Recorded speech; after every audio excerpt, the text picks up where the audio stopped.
Welcome back after the break. Basit صاحب, یہ امت شاہ نے کیا بیان دے دیا ہے؟ اتنا خائف کیوں ہوئے جا رہی ہے مودی سرکار بھارتی مسلمانوں سے کہ انہیں واقعی ملک بدل کر دیا جائے گا؟ اور کیا یہ سب کچھ اتنا آسان ہے جتنی آسانی سے انہوں نے کہا ہے؟ امت شاہ اور باقی سب لوگ اب مسلمانوں کے خلاف تو بول ہی رہے ہیں. اب ہم نے پچھلے سیگمنٹ میں حیدرآباد ہاؤس کی بات کی نا. جی جی جی. مسلمانوں کا بنا ہوا ہے حیدرآباد ہاؤس, ان کا گیسٹ ہاؤس ہے. ریڈ فورٹ نیو دہلی میں ہر 15 اگست کو وہاں سے آزادی کی پریڈ ہوتی ہے اور وہاں سے پرائم منسٹر تقریر کرتے ہیں. جی.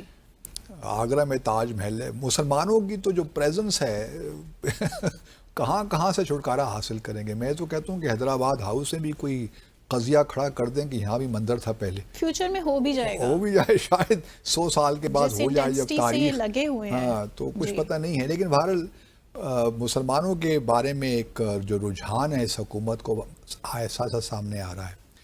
اب امت شاہ صاحب نے کیا کہا ہے, اور امت شاہ صاحب نے کوئی نئی بات نہیں کی, لیکن جس طریقے سے انہوں نے یہ بات کی ہے وہ آبویسلی مسلمانوں کے لیے, جو بھارتی مسلمانوں کے لیے پریشانی کا باعث تو بن سکتی ہے. اس سے پہلے آپ کو یاد ہوگا کہ آسام کے چیف منسٹر کا ایک بیان آیا تھا, ان کو ہم یہاں پہ ڈسکس بھی کر چکے ہیں, جنہوں نے کہا تھا کہ 2040 تک یا 2047 تک ممکن ہے کہ آسام جو اس وقت ہندو اکثریت اسٹیٹ ہے, مسلم اکثریت اسٹیٹ بدل جائے گی. تو امت شاہ صاحب نے بھی اسی قسم کا بیان دیا. انہوں نے کہا ہے, 3 لفظ انہوں نے استعمال کیے ہیں, ڈیٹیکٹ, ڈیلیٹ اینڈ ڈپورٹ. اب اس کا مطلب کیا ہے؟ حال ہی میں ایک سلسلہ شروع ہوا ہے. اس سے پہلے کہ میں اس پہ آؤں, 2019 میں بھارت کی اسی حکومت نے, بی جے پی کی حکومت نے ایک سٹیزن شپ امینڈمنٹ ایکٹ پاس کیا تھا. اس میں یہ کہا گیا تھا کہ جی جو مسلمان جو سکھ ہیں یا ہندو ہیں یا جین ہیں یا بدھسٹ ہیں, پاکستان, بنگلہ دیش اور افغانستان, یہاں پہ چونکہ اقلیتوں کے ساتھ بڑا برا سلوک ہوتا ہے, تو یہاں سے جو بھی ہندو آئیں گے خاص طور پہ ان کو ہم یہاں ایکوموڈیٹ کریں گے, ان کو سٹیزن شپ دیں گے. دوسری جانب ایک نیشنل سٹیزن رجسٹر بھی انہوں نے بنایا. اس کے مطابق کہ جگہ جگہ خاص طور پہ آسام, ویسٹ بنگال اور باقی جہاں پہ مسلمانوں کی تعداد زیادہ ہے, وہاں پہ اب یہ کہہ رہے ہیں کہ جی آپ یہ پروو کیجئے کہ آپ بھارت کے سٹیزن ہیں. اب مثال کے طور پر میں نے اگر مائیگریٹ کر کے میں آیا بنگلہ دیش سے 1900, میرے والدین آئے 1952 میں یا 60 میں, تو اب 2-3 جنریشنز کے بعد میرے پاس تو ڈاکومنٹس ہیں, آدھار کارڈ جس سے اب وہ کہتے ہیں, لیکن میرے والدین کے پاس تو وہ ڈاکومنٹس نہیں ہو سکتے نا. وہ کہتے ہیں کہ اپنے پیرنٹس کے بھی لے کر آئیں, آپ پروو کریں کہ آپ یہیں کے باشندے ہیں, آپ کے جو پیرنٹس ہیں یا آپ کے جو دادا پردادا ہیں وہ بنگلہ دیش سے نہیں آئے, بھارت سے نہیں, اگر آپ مسلمان ہیں. مسلمانوں کے لیے یہ معاملہ ہو گیا ہے. تو اب معاملہ کچھ یہ ہوا ہے کہ ساتھ ساتھ چونکہ اب الیکشنز میں آہستہ آہستہ ہم دیکھ رہے ہیں نا, 2014 سے جو گراف ہے بی جے پی کا وہ گر تو رہا ہے نا. جی.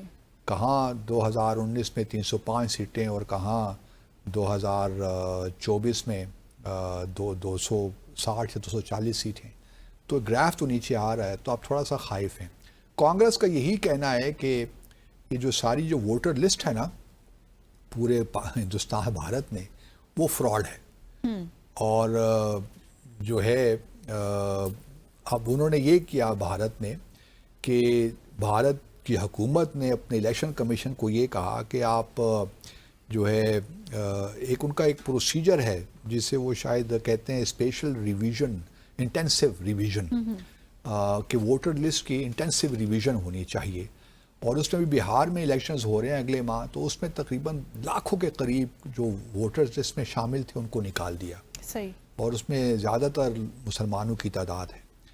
اب جو ڈیلیٹ کا معاملہ ہے نا, ڈیٹیکٹ, وہ ڈیٹیکٹ اس طرح ہی کر رہے ہیں کہ پہلے تو آدھار کارڈ لوگوں کے دیکھ رہے ہیں, ان کے والدین کے, ان کے پردادا پرنانا کے جو ہیں وہ ڈاکومنٹس لائیے, پروف کیجئے. تو وہ ان کے پاس ہے نہیں, تو وہ اس طرح ان کو ڈیٹیکٹ کر رہے ہیں کہ جی یہ تو بھارت کے لوگ ہے ہی نہیں. پھر اسی طرح ان کے نام جو ہیں ووٹر لسٹ سے وہ نکال رہے ہیں. آپ ابھی بہار سے نکالے لاکھوں کی تعداد سے, اور یہی ایکسپیرینس جو ہے وہ کرنا چاہیں گے بہار میں اور آسام میں خاص طور پہ اور ویسٹ بنگال میں.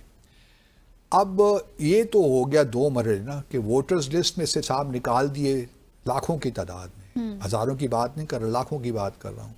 تو آبویسلی وہ جو naan B J P vote bank جو تھا اس کو ووٹرز لسٹ سے اگر آپ نکال دیں گی تو فائدہ تو بی جے پی کو ہی ہوگا نا. ڈیفینیٹلی.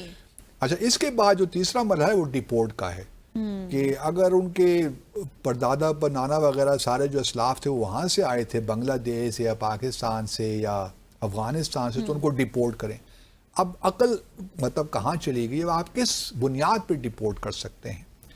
کیا جو ہماری حکومت ہے پاکستان کی فار دیٹ میٹر, اگر آپ لیٹ سے آسام میں کچھ مسلمان لوگ ہیں یا ویسٹ بنگال میں ہیں یا ایون نیو دہلی میں ہیں یا بہار میں ہیں, ان کے اگر آباء و اجداد آئے ہوئے تھے پاکستان سے سپوزٹلی, تو کیا ہم ان کو ایکسیپٹ کر لیں گے کہ جی آپ یہ ہمارے باشندے ہمیں دے دیجیے؟ But it makes no sense to make such a claim کہ ہم پہلے ڈیٹیکٹ کریں گے کہ کن کے پاس واقعی شہری ہیں کہ نہیں, اس کے بعد پھر ہم ڈیلیٹ کریں گے ووٹر لسٹ سے.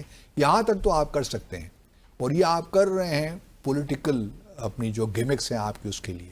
بالکل. لیکن ڈیپورٹ کرنے کا جہاں تک معاملہ ہے وہ تو آپ نہیں کر سکتے, کیونکہ اس کے لیے تو ہے نہیں یہ ہوسٹ پروسیس. جو دوسرا ملک ہے جہاں آپ ڈیپورٹ کرنا چاہتے ہیں اس کی بھی تو مرضی چاہیے. بالکل.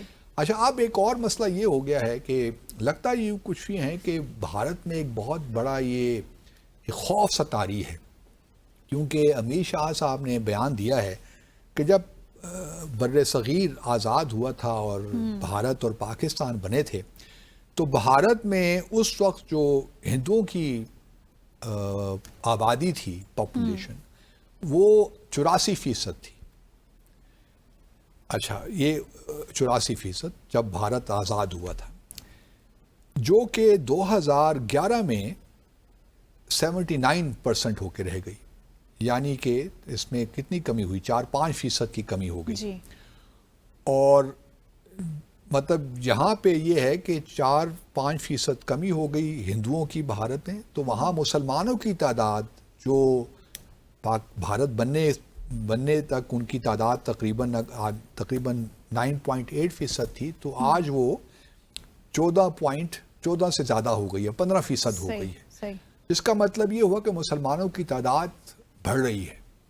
ان کا کہنا یہ ہے کہ یہ تعداد جو مسلمانوں کی میجورٹی ہو رہی ہے کچھ اسٹیٹس میں, خاص طور پہ آسام, ویسٹ بنگال اور 2-3 اور بہار وغیرہ میں بھی اگر آپ کر لیجئے, تلنگانہ وغیرہ میں بھی جہاں حیدرآباد جو کیپٹل ہے, تو یہاں پہ اگر مسلمانوں کی تعداد بڑھ رہی ہے تو اس کا ریزن یہ نہیں ہے کہ وہاں مسلمانوں کا گروتھ ریٹ زیادہ ہے. اس کی جو وجہ ہے وہ انفلٹریشن ہے, کوٹ ان کوٹ, کہ یہ باہر سے جو آباء و اجداد ان لوگوں کے آئے تھے نا, تو وہی مسلسل ابھی بھی آ رہے ہیں. ابھی بھی انفلٹریشن ہو رہی ہے بنگلہ دیش سے, پاکستان سے اور افغانستان سے. تو اس وجہ سے مسلمانوں کی تعداد بھارت میں زیادہ ہو رہی ہے. اور یہی وجہ ہے کہ وہ ڈیٹیکٹ, ڈیلیٹ اور ڈیپورٹ والا جو انہوں نے نعرہ لگایا ہے. اب میں ان کی باتیں سن کر تو, اور جو ہمانتا جو چیف منسٹر ہیں آسام کے, وہ بھی اسی قسم کا بیان دے رہے ہیں, تو لگتا تو کچھ یہ ہے کہ یہ Bharat Islamic republic of Bharat India بننے جا رہا ہے اگلے 20-25 سالوں میں. بالکل. تو بڑی خوشی کی بات ہے اگر ایسا ہو جائے. تو بھارت کو اب یہ ایک خوف ہے کہ کہیں کچھ بڑی جو اسٹیٹس ہیں وہاں پہ مسلم اکثریت نہ ہو جائے. یہاں پہ میں ایک اور بات بھی کہتا چلوں. میں پچھلے دنوں ایک کوئی ٹی وی شو دیکھ رہا تھا بھارت کا ہی, کوئی انٹرویو تھا, تو جس میں ایک صاحب نے کوئی ریسنٹ کتاب لکھی ہے, اس میں یہ کہا ہے کہ دیکھیے بھارت جو ہندو لوگ ہیں نا, ہندو جو ہیں وہ بڑے ریزیلینٹ ہیں. کتنے ہم پہ دیکھیے مسلمان آئے, برطانیہ کا یہاں پہ برطانیہ نے رول کیا, لیکن جو ہندوازم ہے 5000 اس سے بھی پرانا, وہ برقرار ہے. اچھا ہے یہ ٹھیک ہے, میں کسی حد تک یہ بات مان لیتا ہوں کہ ہندوازم بڑا فلیکسیبل ہے, وہ کسی طرح بھی چل سکتا ہے. لیکن یہ اپریشیٹ نہیں کرتے کہ اگر ہمارے جو مسلمان جو یہاں مسلمانوں نے حکومت کی ہے, انہوں نے اگر زبردستی کی ہوتی تو آج آپ کو ایک بھی ہندو برصغیر میں نہ ملتا. بالکل تاریخ لیکن ہے نا؟ اسلام کی تاریخ یہ نہیں ہے کہ وہ زبردستی لوگوں کو مسلمان کرے. یہ تو لا اکراہ فی الدین جو قرآن نے بڑے واضح طور پہ لکھا ہوا ہے. تو یہ اس کو اپریشیٹ نہیں کرتے کہ مسلمانوں نے کتنا بنائن طریقے سے یہاں رول کیا ہے. اورنگزیب کو گالیاں دیتے رہتے ہیں، حالانکہ اورنگزیب کو بھی عالمگیر نے بھی وہاں پہ بے شمار ٹیمپلز نئے بنائے. بالکل کوئی ایسا نہیں ہوا کہ ہندوؤں کے خلاف فوکس طریقے سے ہندوؤں کو ڈیسیمیٹ کرنے کی یا کوئی جینوسائیڈ انہوں نے کیری آؤٹ کیا ہو. تو یہ بھول جاتے ہیں کہ اسلام کے اندر اتنی ایک لحاظ سے آپ کہہ سکتی ہیں کہ اس کے مزاج میں یہ ہے، اگر آپ پہ ہم مسلمان لوگ اگر زبردستی کرتے تو میں یقین دلاتا ہوں آج ایک ہندو بھی اس بھارت بر صغیر میں نہ ہوتا. آج بھارت میں بھی جو اکثریت ہے پاکستان بننے کی شاید ضرورت ہی نہ پڑتی. بالکل لیکن چونکہ مسلمانوں نے اور پھر برطانیہ نے بھی کسی حد تک کوئی زبردستی کسی کے ساتھ نہیں کی کہ آپ کنورٹ کر لیجئے. ابھی پچھلے دنوں اتر پردیش ہی میں ایک امریکی کو انہوں نے گرفتار کیا ہے. ان کے خیال میں میس کنورژن کر رہا تھا اور وہ کرسچن بنا رہا تھا، کوئی پیسے دے کر، کوئی دھمکیاں دے کر. تو یہ خوف تو ان کو لگا رہتا ہے نا مشنریز کا بھی. لیکن مسلمانوں میں، اسلام میں کبھی کوئی ایسی چیز نہیں رہی. صحیح. سو یہاں لیں گے ہم مختصر سا وقفہ اور جانیں گے کہ صدر ٹرمپ کی کن امیدوں پر پانی پھر گیا ایک مختصر وقفے کے بعد.